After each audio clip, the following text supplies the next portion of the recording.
சென்னை, காஞ்சிபுரம், திருவள்ளூர் மாவட்டங்களில் தொடர் கனமழை காரணமாக பள்ளி கல்லூரிகளுக்கு இன்று விடுமுறை அறிவிக்கப்பட்டுள்ளது. தமிழகத்தில் வடகிழக்கு பருவமழை தீவிரமடைந்து பல்வேறு மாவட்டங்களில் கனமழை வெளுத்து வாங்கி வருகிறது. சென்னையில் பெரும்பாலான இடங்களில் நேற்று மாலை முதல் தொடர்ந்து மழை பெய்தது. பூந்தமல்லி, மதுரவாயல், கோயம்பேடு, எழும்பூர், மயிலாப்பூர், தரமணி உள்ளிட்ட இடங்களில் பெய்த இந்த மழை விடிய விடிய நீடித்தது. இதனால் சாலைகளில் மழை நீர் வெள்ளம் போல தேங்கியதால் போக்குவரத்து பாதிக்கப்பட்டது.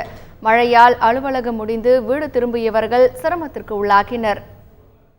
6 மணிக்கு பிறகு மீண்டும் மழை தொடர ஆரம்பித்து விட்டது. எங்கு பார்த்தால் தண்ணீர் வெள்ளம் தேக்கத்தில் இருக்கிறது. பாதசாரியாளர்களாக நாங்கள் பாதுகாப்பாக போக வேண்டிய ஒரு கட்டாயத்தில் இருக்கின்றோம். தமிழக அரசு எல்லா விதமான இடங்களிலையும் நடவடிக்கை எடுப்பது போல சென்னை மாநகரத்தில் நடவடிக்கை எடுக்க வேண்டும். ரொம்ப காற்றோட மழை பெஞ்சுது. ஸோ இப்போ வீட்டுக்கு போக முடியுமா போக முடியாதான்ற கட்டாயத்தில் இருக்கும். அவ்வளோ ஸ்ட்ராங்காக பெஞ்சிட்ருக்கு மழை.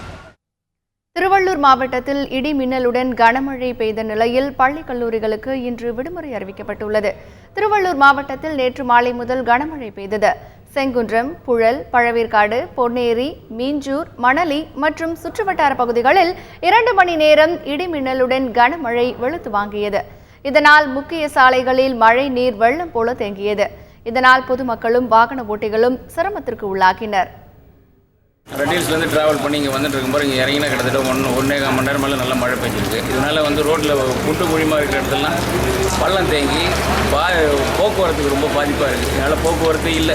இப்போ நான் பொன்னேரிலேருந்து நடந்தால் வந்துட்டு இருக்கேன்னு வச்சிங்களேன், போக்குவரத்து சுத்தமாக இல்லவே இல்லை.